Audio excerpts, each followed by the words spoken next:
de cómo hacer debate de este tipo es de lo que vengo un poco a hablar. Y bueno, para empezar me gustaría empezar con un ejemplo más o menos, un ejemplo de este tipo de debate, que es más o menos conocido y bueno, que quizás conocéis. Es el caso de las últimas elecciones americanas, en noviembre en Estados Unidos. Pues bueno, es el caso de Nate Silver. Nate Silver, ¿qué es lo que hizo? Nate Silver es un estadístico. Es un señor que venía del mundo de las estadísticas de béisbol en Estados Unidos, que es un mercado, por lo visto, bastante activo, que hace unos años se pasó a hacer predicción de elecciones en política americana y que en noviembre, desde el New York Times, publicando sus cálculos desde el New York Times, predijo el ganador de si iba a ganar Romney o Obama en cada uno de los 52 estados de Estados Unidos. Y acertó todos. La gracia de Silver es que Silver no es un gurú afortunado, o sea, no es un tío que haya tenido suerte, tampoco es un tío especialmente genial, ni hizo algo demasiado sofisticado. Lo que hizo básicamente fue usar datos de encuestas, pero hacerlo de una manera un poco rigurosa, o sea, agregar las encuestas de una forma, pues bueno, usando un modelo más o menos sofisticado, pero realmente nada demasiado sofisticado. Lo que diferenciaba a Silver de, digamos, otra gente haciendo lo mismo, había bastante gente en la academia, en las universidades americanas haciendo cosas parecidas, es que él recibe mucha atención. Recibe mucha atención porque lanzaba sus números y sus modelos de predicción desde la portada del New York Times. Vale, evidentemente esto cambia las cosas, ¿no? Esto es el periódico con más tirada o con más relevancia que de Estados Unidos y quizás del mundo, hablando durante meses de estadística, de márgenes de confianza, de bondad de ajustes, de métodos de Monte Carlo. ¿Vale? Entonces eso es lo que yo creo que hay que destacar de Silver, ¿no? Del caso de Silver, que es que llevó la estadística, digamos, a prime time. Se pasó 6-7 meses, desde 6 meses antes de las elecciones, desde junio hasta noviembre, pues alimentando su modelo de predicción con datos de encuestas y manteniendo información de este tipo, ¿no? De qué probabilidad tenía de ganar Obama y qué probabilidad tenía de ganar Romney. Ya digo, lo primero relevante es esto, es llevar el debate, centrar el debate durante meses en torno a un enfoque riguroso. Un enfoque además bastante parsimonioso, ¿no? O sea, aquí vemos que el primer día daba más probabilidades a Obama de ganar que a Romney y la campaña pasaron muchas cosas, pero su modelo no se movió demasiado. Imaginaros que los comentaristas tradicionales estaban diciendo cosas totalmente distintas. Cada día decían, Obama comete un error garrafal, ha dado un vuelco a las elecciones, salía una encuesta y llenaban titulares. El modelo de Silver apenas dio titulares, pero aún así captó mucha atención. Esto es seguramente lo más importante. Es que Nate Silver demostró que con un enfoque de este estilo se podía captar un montón de atención. Porque de hecho, no he puesto los datos al final, pero si miras las búsquedas en Google la semana de las elecciones, pues puedes ver que por cada 100 búsquedas de la palabra Obama en Google, había 8 personas buscando a Nate Silver en internet. Esto es brutal. O sea, yo probé con un montón de famosos que se me ocurría y no conseguí encontrar ningún famoso que esa semana lo buscara ni siquiera una vez por cada 100 de Obama. O sea, Nate Silver estuvo totalmente de actualidad en este momento. ¿Y esto por qué es importante? Es importante porque si queremos participar del debate público, tenemos que saber que es imperativo que captemos la atención, ¿no? Si no eres capaz de captar la atención, no participas del debate público. Esto es en esencia es así. Esta es la idea. La paradoja es que hay muchas cosas que son importantes y que no resultan atractivas o no captan la atención, ¿no? Por la razón que sea, ¿no? Hay cosas muy importantes y que no conseguimos o no nos atraen, y hay cosas que son absolutamente triviales que nos resultan totalmente virales, ¿vale? Esto es paradójico o no es paradójico, esto es la naturaleza humana, da igual.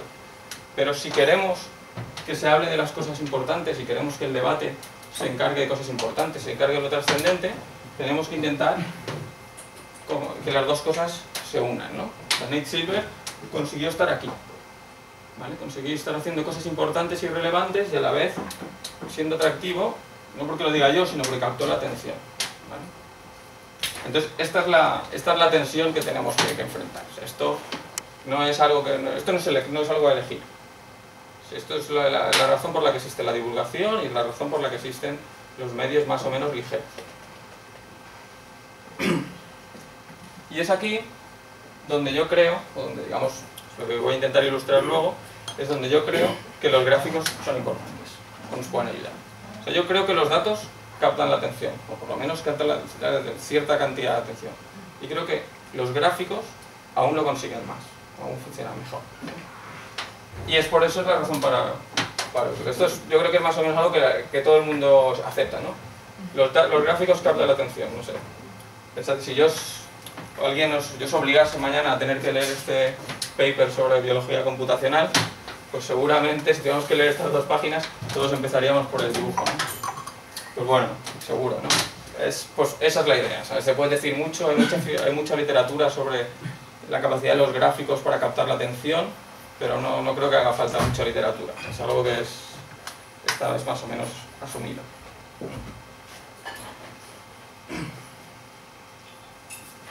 Y bueno, de eso lo que voy a hacer es ilustrarlo con algunos ejemplos.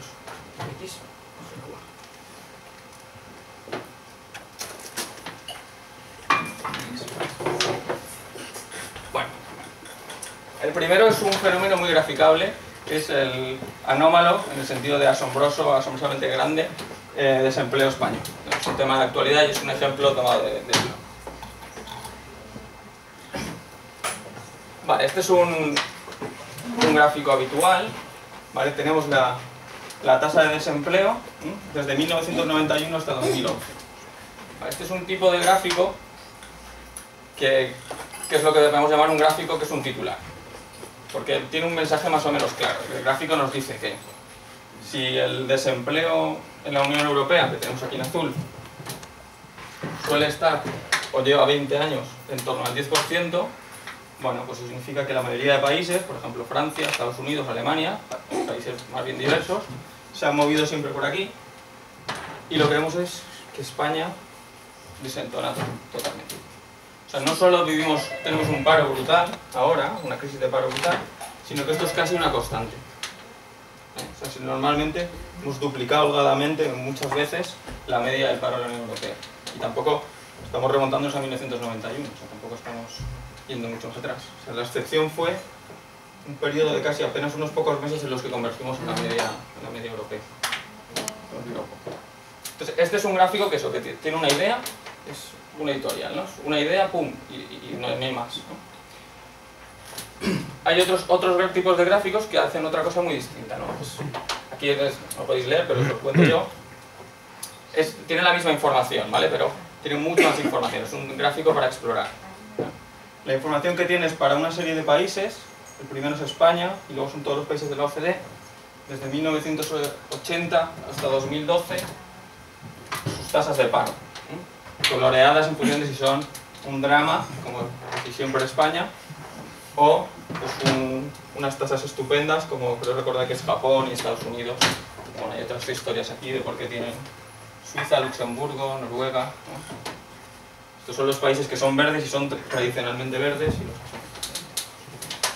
Este es un dato para explorar, un gráfico para explorar en el sentido de que aquí bueno, es más exigente con el lector, ¿no? O sea, si tú quieres ver qué historias hay aquí, tienes que ir por aquí, ir viendo. Claro, cada punto de estos es el desempleo en un país en un año.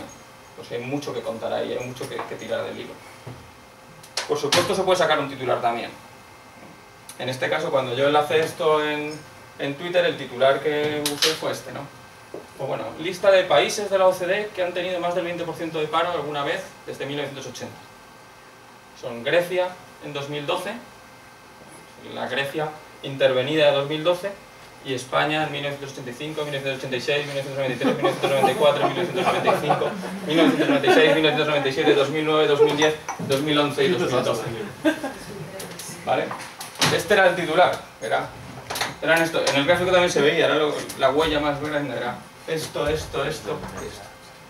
Lo peor es que la primera vez que hice el gráfico era 2011 y este punto ni siquiera existía. Grecia todavía no se había unido al club de más del 20%. ¿Vale? En definitiva, son dos gráficos muy distintos, incluso están ilustrando el mismo fenómeno. Más ejemplos. Bueno, gráficos para tratar de objetivar, o datos para tratar de objetivar. Es en un tema en el que a veces hace falta, ¿no? Es el caso voy a hablar de la huelga del 14 de noviembre. Ya sabéis que con las huelgas pasa igual que las manifestaciones, ¿no? Siempre que los sindicatos o los convocantes dicen que ha hecho huelga todo el mundo y el gobierno, en el caso es una huelga general, dice que no, el seguimiento ha sido nulo. Bueno, teniendo esto en cuenta, en la última huelga en noviembre, en Político hicimos una cosa que ha hecho más gente, que es usar los datos de la caída eléctrica, la caída de la demanda eléctrica, lo habréis visto quizás en prensa alguna vez, como los datos de la caída eléctrica para medir un poco e intentar estimar qué impacto ha tenido la huelga. La idea es que, bueno, sabemos que la actividad laboral, cuando cae la actividad laboral, cae el consumo eléctrico y por lo tanto, midiendo la caída del consumo eléctrico, tenemos un estimado imperfecto pero objetivo de los efectos de una huelga. Y esto es lo que hicimos, ¿no? Esto es un trabajo que hice en colaboración con Juan Font, que es un compañero político que se encargó para el que os contáis. Lo que hicimos fue hacer una página web, en nuestra web, ¿no? Pero con un espacio aparte independiente, donde lo que hacíamos era tomar los datos de red eléctrica en tiempo real durante la jornada de huelga, durante el día de la huelga, y bueno, eso durante todo el día podíamos ir viendo cuánto había caído el consumo eléctrico con respecto a lo que hubiera sido un día normal. Y de esa forma era como ver la huelga en tu pantalla de ordenador, ¿no? Veías directamente si hay mucha gente haciendo huelga, verás caer el consumo y si no, no. El gráfico era algo de este estilo. Era un gráfico en el que representábamos 48 horas, 2 días, ¿no? Teníamos el día antes de la huelga y el día de la huelga. Y lo que representamos es la demanda eléctrica. Hay dos señales. Tenemos la curva superior, que es la demanda que Red Eléctrica estimaba que habría en un día normal, es decir, el consumo que hubiera habido en caso de que no hubiera habido huelga. Y en azul, el consumo real, así con más ruido, que es el que efectivamente hubo. Entonces lo que vemos es que el día anterior a la huelga, ambas curvas van superpuestas. Es decir, la demanda prevista por Red Eléctrica y la demanda eléctrica que efectivamente hay, coincide muy bien. Es decir, Red Eléctrica predice muy bien el consumo. Conforme va llegando la noche antes de la huelga, empiezan a entrar los turnos en fábrica del día que se va a hacer huelga, las curvas empiezan a diverger. Y vemos cómo el consumo real empieza a caer y es significativamente inferior al consumo previsto por Red Eléctrica. Esa diferencia está en esencia midiendo el efecto de la huelga. Es decir, cuánto ha caído el consumo eléctrico porque la gente no ha ido a trabajar, o no ha puesto en marcha las máquinas, o no ha abierto las tiendas. ¿Cómo podemos hacer con estos datos? Pues la idea es comparar, para tener una medida relativa del éxito de la huelga, es comparar esta caída con la que hemos visto en otras huelgas. Y eso es lo que hacíamos también en la página web, ¿no? En tiempo real, y con la vez que veías esto, lo que veías es esta otra gráfica que representa la caída de demanda eléctrica en las 6 huelgas generales para las que teníamos datos. Son las grandes huelgas de los 80 y los 90, la huelga Aznar de 2002, la huelga Zapatero de septiembre de 2010 y las 2 huelgas a Rajoy, una en marzo y una en noviembre.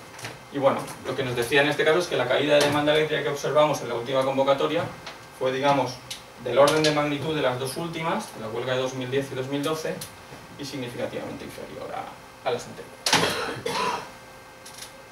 Por supuesto, los datos estos con esto no se acaba el debate, ¿no? Se puede seguir hablando sobre los efectos de la huelga, incluso, porque además ningún dato es perfecto, ¿no? Esto es una medida bastante indirecta del éxito de una huelga. Pero no deja de ser un dato que nosotros juzgamos valioso, ¿no? ¿Valioso por qué? Porque es objetivo en el sentido de que nosotros la semana antes de hacer esto dijimos cómo lo íbamos a hacer. Pues yo publiqué un artículo diciendo voy a medir el seguimiento de la huelga y lo vamos a hacer aquí. De hecho lo hicimos ya aquí. Esta fue la primera vez que lo hicimos. Bueno, lo vamos a hacer de esta manera y ya está. Y luego el día de que llegó la huelga efectivamente lo hicimos y ya está. Ya os digo, es imperfecto, pero bueno, es un dato más que incorporas a la discusión, ¿no? Aún así nos valió muchísimas críticas y muchísimas discusiones sobre qué había detrás de esto, sobre exactamente cómo se podía medir, qué efectos, qué errores había, porque es una cosa que a mí me gustan los números. Tú a la gente le pones un número delante y automáticamente se vuelve súper escéptica. Súper crítica, quiere saber exactamente cómo lo has calculado, dónde viene, qué márgenes de error, porque los números están hechos para eso. La gracia que tienen es que están hechos para ser juzgados, ¿no? Yo puedo aquí decir no sé, una frase, un lugar común, y eso es indestructible. Pero esto era muy discutible. Y si yo aquí dije 11,03, había gente que pensaba que tenía que ser 12 o 9. Entonces, fue chulo, yo creo que fue útil. Y lo haremos si vuelve a haber una convocatoria. Más ejemplos de cosas que hemos hecho últimamente. Bueno, ya sabéis que desde hace unos meses pues hay cierta alarma, ha habido cierta alarma porque se han reportado distintos casos de suicidios de gente que se relacionaban con la situación de crisis y en particular con desahucios, con procesos de desahucios. Esto, digamos, ha sido uno de los argumentos, o quizás una de las anécdotas o de las narrativas o de las historias que se han usado para impulsar el asunto de los desahucios, ¿no? Lo que hicimos esto es un artículo que publiqué con Jorge Galindo, también un compañero en el blog. Lo que hicimos fue ahora en 2011 se publicaban los nuevos datos, ahora en 2013 se publicaron por fin los datos de 2011, en esto el INE no va muy rápido, y lo que hicimos es ver qué decían los datos. Y bueno, lo que vimos era esto que tenéis aquí. Lo que vimos es que en 2011, es el dato más reciente que hay, el INE dice que las tasas de suicidios en España, en medida como número de suicidios por 100.000 habitantes, pues bueno, ha seguido la evolución que lleva desde el 97, poco más o menos, que es un suave descenso. Esto es más o menos, es una cifra muy baja. O sea, en general, otra cosa es que si tú comparas las tasas de suicidio en España con los países de la OCDE, en España una buena noticia es que los suicidios son bajos. Hay mucha gente que intenta explicar esto, pero bueno, eso es otro tema. Y la otra buena noticia es que, desde que se inició la crisis, es difícil, es posible que se haya producido una determinada atenuación de la pendiente, no es fácil verlo, pero en cualquier caso lo que es seguro es que no ha habido una espiral de suicidios, lo que en definitiva es también una buena noticia. Pero bueno, no nos quedamos aquí, ¿no? Cuando escribimos el artículo, pues teníamos estos datos, publicamos estos datos, pero hicimos también algo más. Hicimos, pues porque ya sabéis que un dato no es directamente una evidencia, ¿no? Lo que hicimos es tirar también de literatura, ¿no? Ver qué decía la literatura científica sobre la relación entre crisis y desempleo y suicidios. Y lo que nos encontramos es que sí que existe cierta evidencia, en perspectiva comparada, de que las situaciones de crisis sí que se relacionan con un repunte en general de los suicidios, sobre todo el desempleo.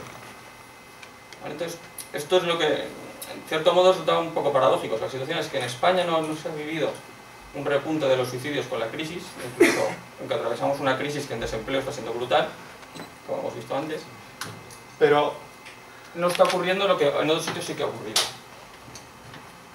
Yo aquí solo tengo hipótesis, ¿no? Podemos hablar de quizás el estado del bienestar ha funcionado, quizás la familia actúa como un colchón de seguridad, o sea, lo que sea, esto ya... Pero a mí lo que me parecía interesante, o lo que me llamó la atención, por eso incluí este ejemplo, es esta idea de que cuando tiras de datos, muchas veces te encuentras en una situación en la que, se te abren más preguntas que no respuestas, ¿no? Porque nosotros no tenemos respuesta a esto. Pero sí, el mensaje que te envían los datos o la evidencia muchas veces es esa, es que las cosas son complicadas. Y al final cuesta explicar las cosas. O sea, aunque en otros sitios sí que ha pasado que más desempleo se relaciona con más suicidios, en España no ha ocurrido, por ejemplo. Pues tienes ya dos hechos que explicar.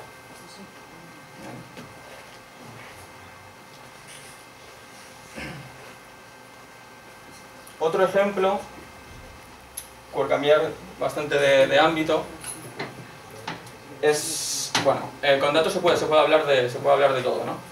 Y nosotros hablamos mucho de actualidad, he comentado desempleo, suicidios, la huelga, pero también se puede analizar otras cuestiones, y a mí me gusta de vez en cuando pues bueno, buscar datos de otros asuntos digamos no de actualidad.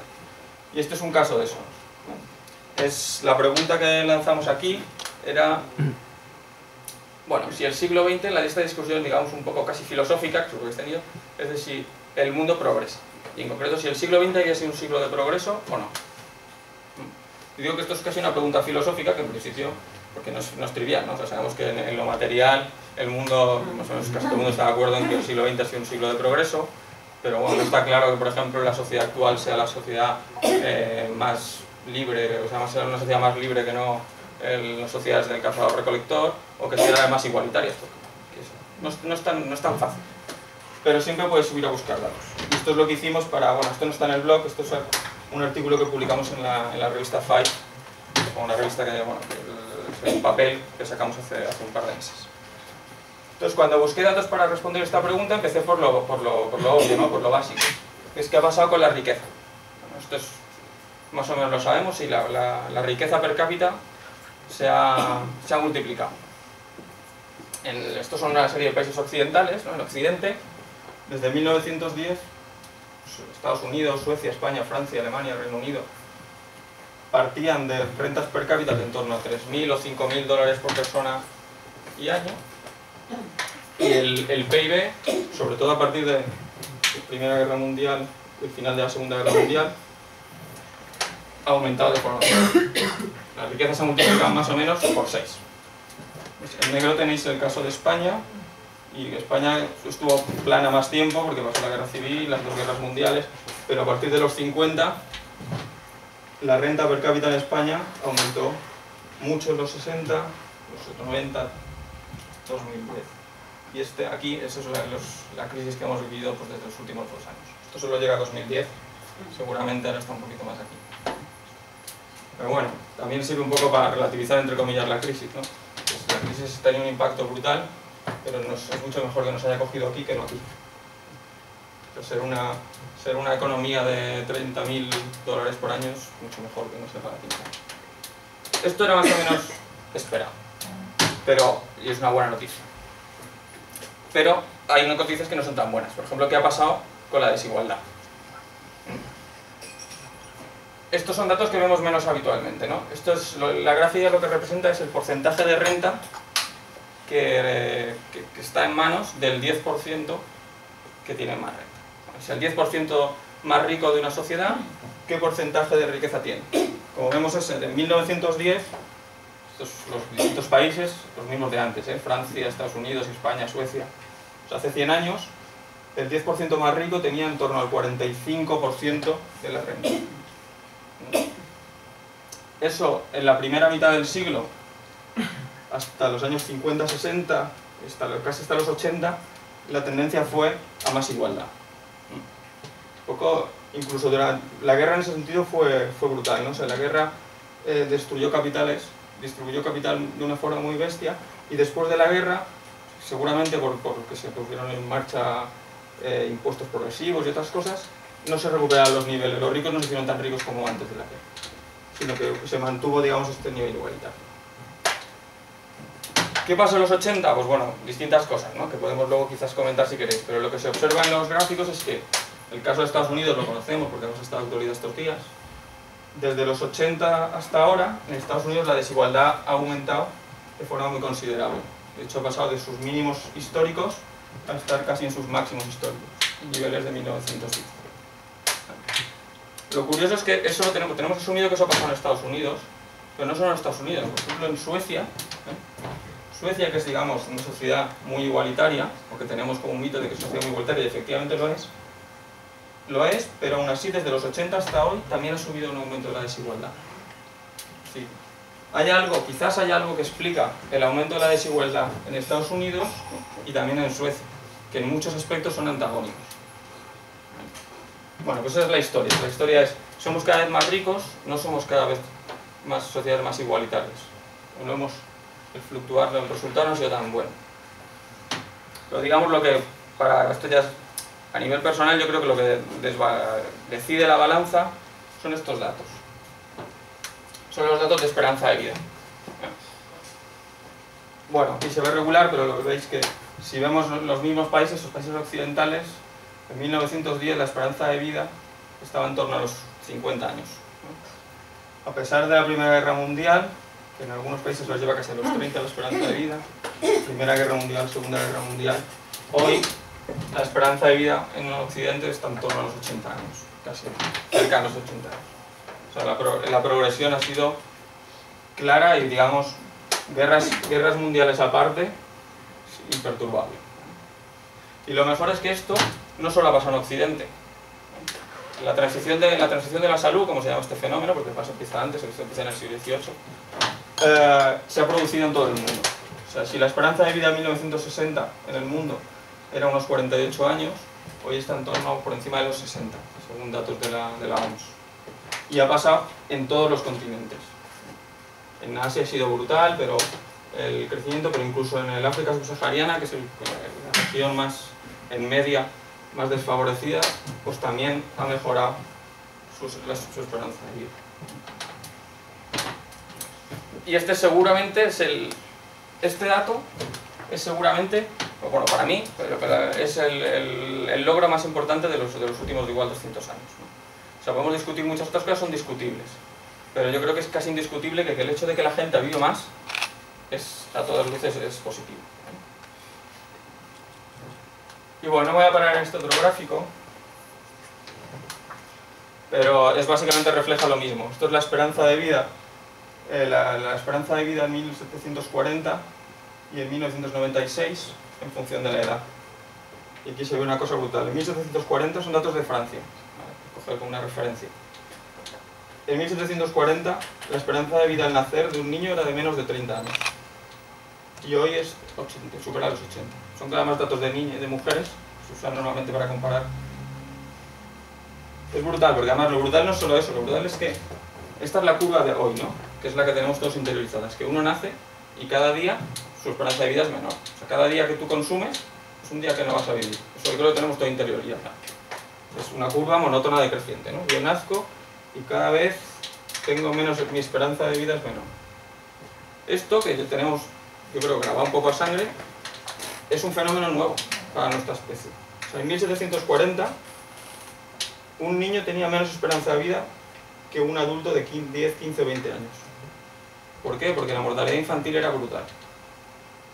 Porque en 1740 el 50% de los niños no cumplía 5 años. Entonces, de hecho, si tú superabas esa época totalmente peligrosa, tu esperanza de vida se aumentaba en lugar de disminuir. O sea, este cambio cualitativo, esto es lo que yo creo, esto se llama la transición de la salud, y yo creo que es eso, los últimos 2 años seguramente el fenómeno más importante y que se captura bastante bien en un gráfico si le dedicas un rato a leer.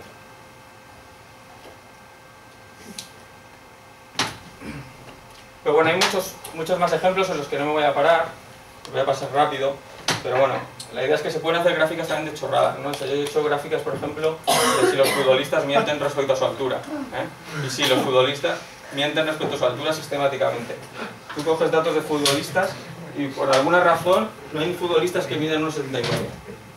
Esto evidentemente es mentira, ¿no? O sea, todos dicen que miden 1,80 en lugar de decir que miden 1,79. O sea, estos son el histograma, es un 1,79, pues tienes... O sea, si un futbolista, y seguramente una persona cualquiera, te dice que mide 1,80, lo probable es que mide 1,79. Entonces no sé si hay alguien que mide 1,80, seguro que sí, ¿no? Yo mido 1,78, con lo cual seguramente 1,78... Tengo bastantes probabilidades de que mida 1,77. Bueno, yo de verdad creo que mide 1,78. Pero bueno, se pueden graficar muchas cosas, ¿no? También se puede hablar de si la prensa tiene sesgo ideológico, lo tiene. Se puede hablar de si la crisis la hemos sufrido todos igual, ¿no? La han sufrido más los temporales que los fijos. Se puede hablar de eso también. Se pueden hacer también cosas absurdas como que uno se pregunta un día, como yo, que si los libros son cada vez más largos. Esto es desde 1900. Hay datos de puedes saber cuánto eran de largos los libros en 1900. Y en 2005, pues sí, efectivamente ha habido una inflación del número de páginas. Esto fue una discusión de Navidad. Y luego me tiré a mirar los datos. Y además el boom ha sido aquí. A partir de los 75, la inflación se disparó del número de páginas. Yo, mi teoría, esto es invalidar, pero que coincidía con los datos y era anterior, es que fue por la invención del procesador de texto. O sea, que poder usar el Word para borrar, copiar, pegar, copiar y pegar. Claro, si tú tienes que picar el libro a máquina, gestionar 10.000 páginas era un follón, ¿no? Entonces, más o menos coincide. Igual, claro, pues, correlación no implica causalidad, pero fue una primera pista de que igual se va bien dirigido, ¿eh? Es posible, ¿eh? Aquí las Olivetti digitales y luego el Word, porque de hecho se ha apagado, ¿eh? Se ha parado ya. Veremos cómo es el efecto del libro electrónico. Dentro de 50 años, veremos si cambia algo ahí. Ya veremos. Si tenéis otras teorías, porque me han propuesto otras, ¿eh? Luego podemos discutir. En fin, se puede hablar de todo, ¿no? También de si las sociedades preestatales son menos violentas, parece que sí que lo eran, o como hacía el New York Times esta semana, si el capitalismo te hace feliz. Capitalismo. Esto es el New York Times, pues ya también tiene su agenda, ¿no? Cogían datos de suicidios, hablando, no, esto estaban hablando de otra cosa, pero graficaban los datos de suicidio y lo que se ve es que los antiguos países de la URSS, esto es bastante curioso, tenían unas tasas de suicidio muy altas, sobre todo al final del comunismo. En el 99, bueno, después de la caída del muro hay un pico de los suicidios, hay gente que decide no quiere vivir en el mundo al que van, parece, esa es la teoría del Economist. Y después las tasas de los suicidios de las repúblicas soviéticas colapsan. Bueno, no sé, ellos lo decían, lo planteaban como una pregunta, ¿no? Puede ser que eran otras historias aquí. Pero bueno, la idea un poco es que se puede graficar cualquier cosa. Entonces, bueno, el último ejemplo que quiero contar es porque hay que ponerlo en todas las gráficas, en todas las charlas que das que ponen gráficos. Este gráfico es oficialmente el mejor gráfico de todos los tiempos. ¿Vale? Evidentemente esto no existe, ¿no? Pero si preguntas por ahí te dicen que es este gráfico. Es un gráfico de Charles Joseph Minard, es un gráfico de 1869, es un gráfico que tiene 150 años casi, y que representa el avance de las tropas de Napoleón hacia Rusia en 1812. Lo que se ve es, bueno, esto es en la ciudad de Nieman, que creo que está en Lituania. El ejército de Napoleón se representa con el ancho del grosor de la línea. Entonces, bueno, de Nieman salieron 422.000 soldados. Y lo que vemos es sobre un mapa, o sea, en el espacio se representa, digamos, el terreno, el avance de las tropas y cómo las tropas se iban teniendo bajas. ¿Vale? Lo que vemos es de los 422.000 tíos que salen de Nieman, llegan a Moscú 100.000. Sabemos que en este tiempo los rusos aplican una estrategia de tierra quemada, ¿no?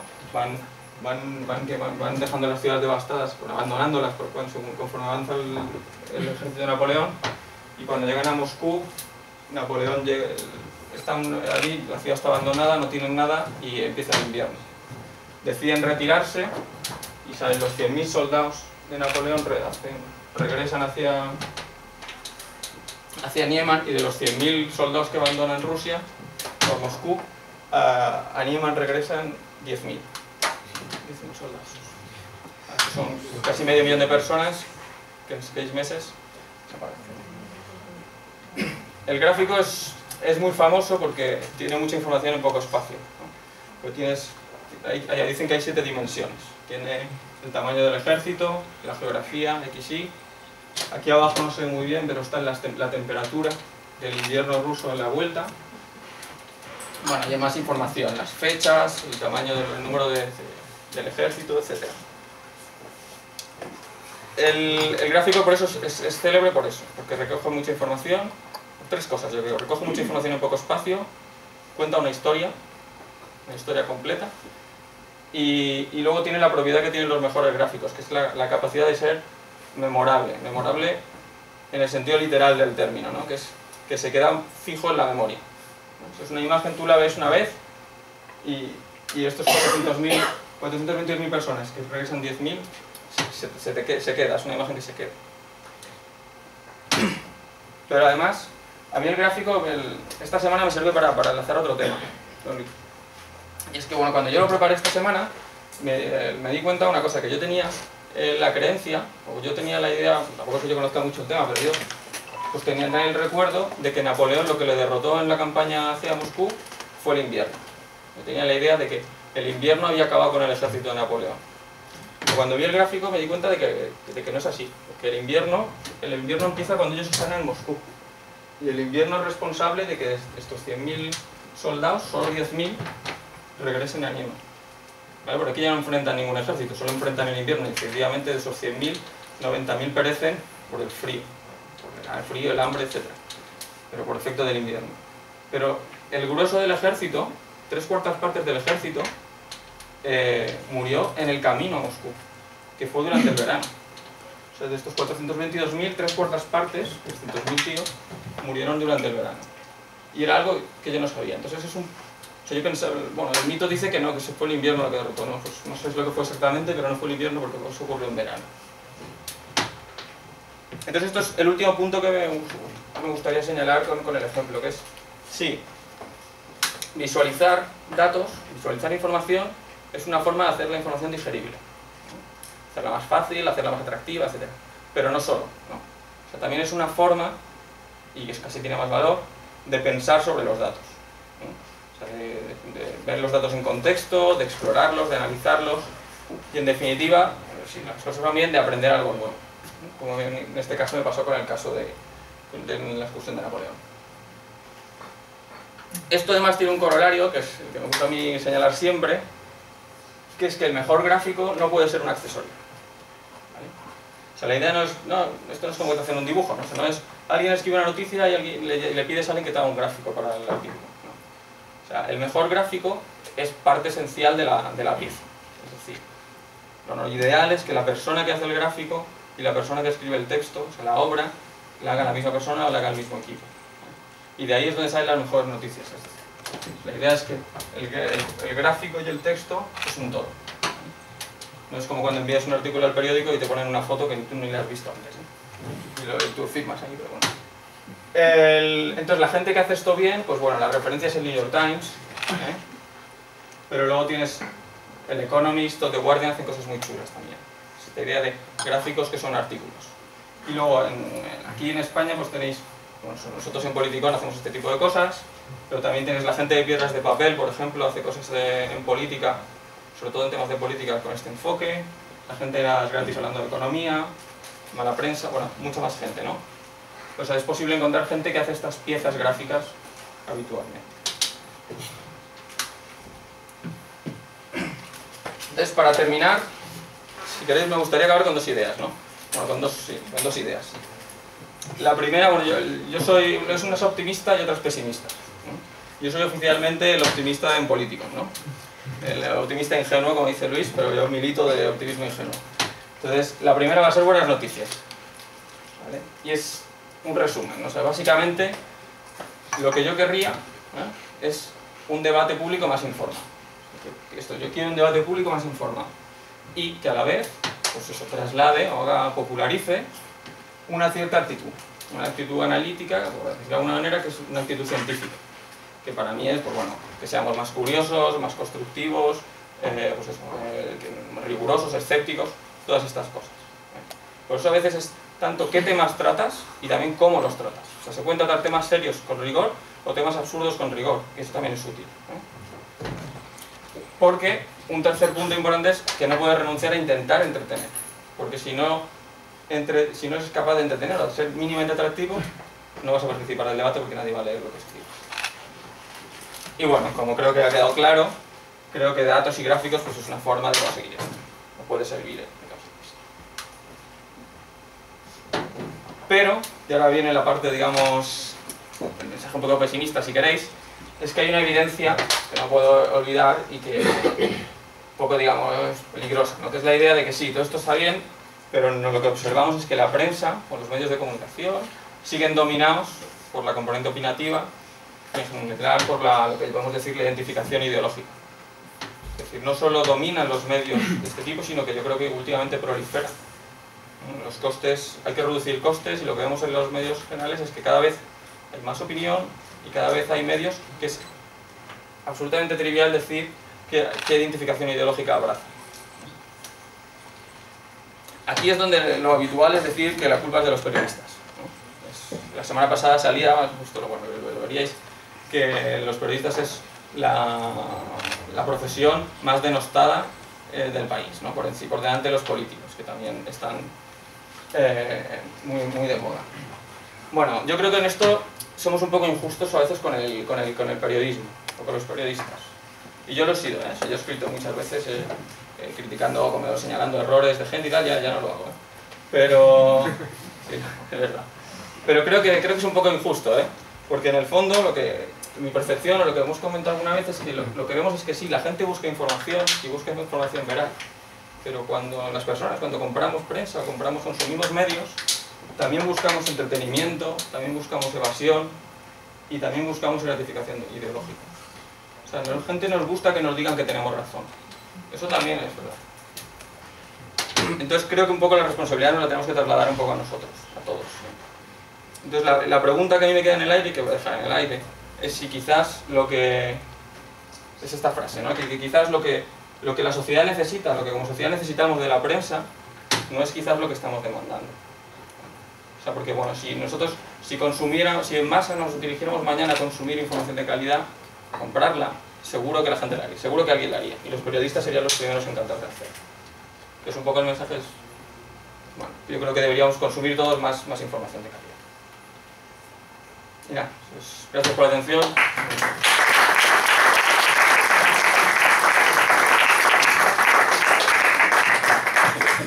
Bueno, y ahora para hacer el debate más interesante, ¿alguna pregunta que tengáis que hacerle? ¿Cualquier cosa? El gráfico viene muy bien para resumir, sí, para condensar información, pero también requiere la interpretación del mismo. Y entonces, muchas veces no puede suceder que la persona capaz de interpretar eso ya está predispuesta a buscar la información. Y en la prensa habitual no es alguien que busca información, es alguien que consume información. Y esa persona tiene la capacidad real para interpretarla. Bueno, lo primero es que, por supuesto, se puede mentir, se puede manipular con un gráfico también. Pero es más difícil, ¿eh? Pero ¿te refieres a la gente a la persona que hace el gráfico o al lector? El lector. Cuando un lector ve un gráfico más o menos elaborado que requiere 5 o 6 minutos de ponerte delante de él, es un lector muy determinado. Sí, eso... claro, eso también lo sabemos. O sea, una de las cosas que hay que asumir aquí es que... O sea, hay un determinado tipo de información, digamos, más densa o más profunda, que creo que nunca va a ser de masas, ¿vale? Igual me equivoque, ojalá me equivoque, pero tampoco hace falta. O sea, tampoco hace falta el sentido de que, bueno, hay mucha gente que busca entretenimiento y evasión. Bueno, lo que tienes que ser es la gente que busque el rigor, pues ofrecérselo también. Y ahora tenemos la suerte en internet, es que se han abaratado los costes de crear información, ¿ves? Para nosotros es más fácil divulgar. Y también es más fácil consumir información, porque no hace falta, bueno, pues leer los blogs que quieras, puedes leer en el iPhone, entonces esto hace, bueno, lo que llaman los fenómenos de larga cola, pues puede decir que existe un mercado de un determinado tipo de información que ahora existe gracias a internet. Pero sí, en cualquier caso también la tensión es intentar que el gráfico sea lo más fácil posible.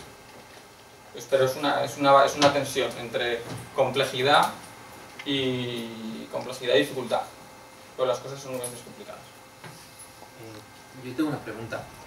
¿En qué momento consideras que los datos que analizas, o en qué año empiezan a ser lo más reales posibles? Porque, por ejemplo, hablando del tema de suicidios, ¿es posible que anteriormente, por tema social o por cualquier tipo de creencia, estén mucho más camuflados de los de ahora? Te hablo de suicidios como te puedo hablar de cualquier tipo de dato. Es un buen ejemplo donde irás. Siempre que vas a los datos, o sea, cualquier dato está sujeto a incertidumbre. O sea, aquí pintamos un número, tú sabes que siempre se va a mover un margen de incertidumbre. A veces es difícil valorar cuál es el margen de incertidumbre de una información, por ejemplo, el caso de los suicidios. No tienes mucha más opción que ir, bueno, el INE, por ejemplo, los resultados desde el 91, pues bueno, el INE habla de su metodología, se cambió en no sé qué año para hacerlo compatible con Eurostat. O sea, hay formas que pero siempre están sujetos a un margen de... También tiene que haber ideología dentro de la creación de esos datos en algún momento. O igual no ahora, pero igual hace 50 años sí. O cuando hablabas de la cantidad de riqueza o la desigualdad, igual no es lo mismo en el 1905 quién hablaba de eso y quién apuntaba esos datos que ahora. Claro, no. Eso lo tienes que tirar del hilo. Por ejemplo, con los datos de renta, a veces cosas que ayudan, por ejemplo, los datos de renta histórica, que para España los tenemos desde 1850, pues bueno, es un académico, Magnus, no me acuerdo el nombre. Bueno, por ejemplo, os ayuda que es un señor, el que ha recopilado estos datos, que es un señor, creo que es noruego, que desde luego no tienen ningún interés en que España quede bien o mal, no sé qué. Por ejemplo, eso ayuda. Sí. Bueno, es que estos son los datos de alguien que no le interesa España en absoluto. Pues bueno, por lo menos Claro, es más puede tener objetivo. otros sesgos, pero en nosotros no estaba pensando cuando reconstruyó su índice. Pues eso, por ejemplo, ayuda. O cuando vas a Eurostat a tomar datos de cosas. Bueno. El caso del INE, pues bueno, al final los datos del INE son profesionales de recabar datos. Pero bueno, estás en manos de lo que tengas ellos. ¿Y tú crees que todo puede ser analizado por una gráfica? Porque yo creo que hay cosas muy subjetivas, ¿no? Ahora, por ejemplo, cuando hablabas de los suicidios, claro, esto es muy evidente, ¿no? Suben, bajan, se mantienen, tal.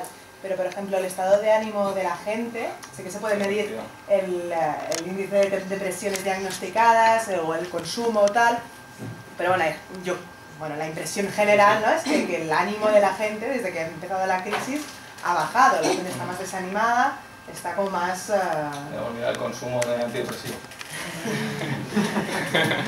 Bueno, pero No, no sí, sé, te he entendido. que hay cosas que son muy subjetivas, ¿no? Que unos datos, que no sé, que se me hace complicado de analizar mediante datos. Sí, o Hay sea, otras cosas que son muy concretas, ¿no? Y que estoy completamente de acuerdo que lo reflejan muy bien. ¿hasta dónde? A ver, soy un poco radical, ¿no? Pero yo creo que todo, o sea, no te digo que todo se pueda medir. Lo que sí sé es que cuando algo no se puede medir, cuando algo es difícil de capturar con números, no es por un defecto de los números, sino es porque el fenómeno es complicado.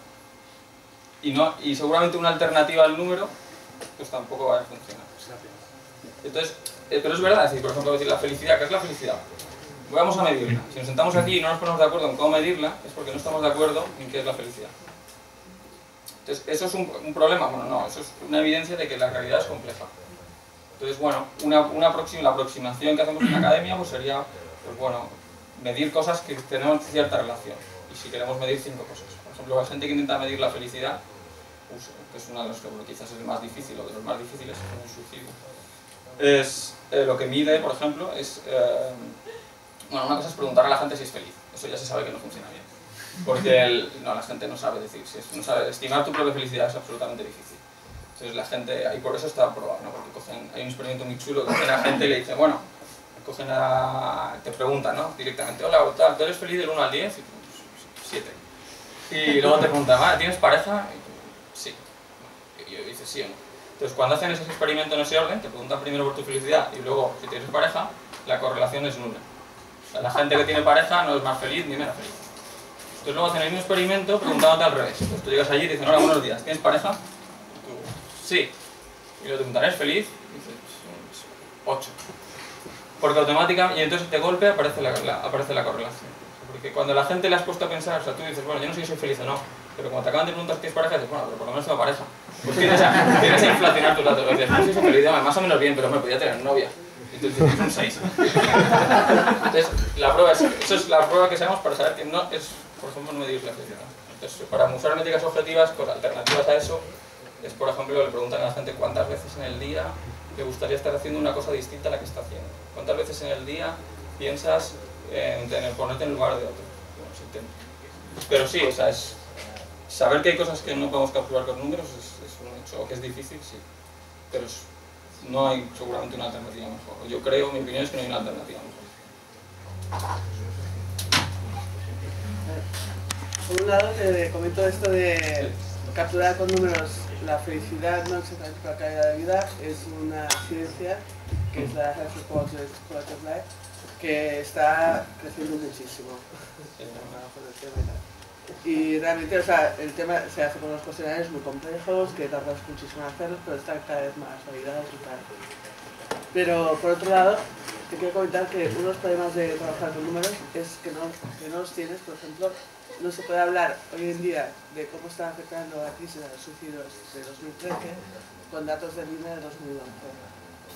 Porque o sea, la situación de ahora mismo no es la del 2011. Y, o sea, y lo sé porque también trabajamos con datos del INE y no hay manera de tenerlos y todo esto, ¿no? Pero que realmente no se puede extrapolar ahora mismo lo que está pasando con lo de hace unos años, y este es el gran problema de trabajar con números. Ahí no lo he dicho, o sea, sí que destaco que son datos de 2011. Eso nos pasa, y en concreto que son los suicidios es brutal el retraso, porque el INE no trabaja con esos retrasos en muchas otras cosas. Cada 2 años es brutal, supongo, porque... Con causas de muerte es lo que trabajamos. Sí, porque eso se cambió, ¿no? Hace como unos 10 años se dejó de usar el informe particular de suicidio. Lo que me decía sobre la felicidad, claro, entiendo que es un tema muy estudiado, pero en el fondo en políticas públicas debería subyace a todo. O sea, en teoría, ¿cuál es el objetivo digamos, de la política si no es hacer a la gente más feliz? Si no sabemos lo que es la felicidad o no sabemos cómo medirla, es imposible medir el performance, el rendimiento de un gobierno. Si entendemos que el PIB son todas medidas indirectas. Y sobre los suicidios, por supuesto. O sea, con todos los datos pasa que nos faltan datos o sea, digamos, nos faltan los datos más actualizados y la incertidumbre de los datos, que eso también es una dificultad que enfrentamos siempre. No sé si alguna cosilla más por ahí. Hombre, respecto a la manipulación de los datos y los datos que no podemos obtener de alguna manera, o sea, hubo un momento que estuvimos intentando conseguir datos de suicidios bajo custodia policial y era imposible, porque se hacían datos de suicidio en prisión, pero no existían los datos bajo otros tipos de custodia policial, etc. Entonces, hay momentos en los que la propia administración está ocultando muchos datos. Entonces, es muy difícil poder recogerlos, a no ser que sean los propios abogados que estén allí, etcétera, y determinadas asociaciones que puedan recogerlos. Entonces, sí que hay una manipulación ideológica en la recogida de estas cosas. Basta ver lo que ha hecho el Boi Ruiz con lo de las listas de espera. O sea, es una imaginación total para reconstruir los gráficos, para que realmente lo que esté diciendo es totalmente mentira y no sea exactamente, no coincida con la realidad actual. La manipulación yo veo como dos formas. O sea, por ejemplo, con las notas de prensa, o sea, por supuesto, eso no lo voy a negar, las notas de prensa que decide enviar cada ministerio cada vez que publica datos, por supuesto que ello es pues, bueno, cualquier historia. Con otras cosas, bueno, sí, o sea, los datos de suicidio son unos datos muy ruidosos, seguramente. ¿Por qué? Porque es un tema tabú. Es un tema tabú, entonces son datos muy ruidosos. Nosotros, a la hora de hacer el artículo, cuando nos planteamos esos problemas, que sí que hablamos con gente y tal, que nos decía de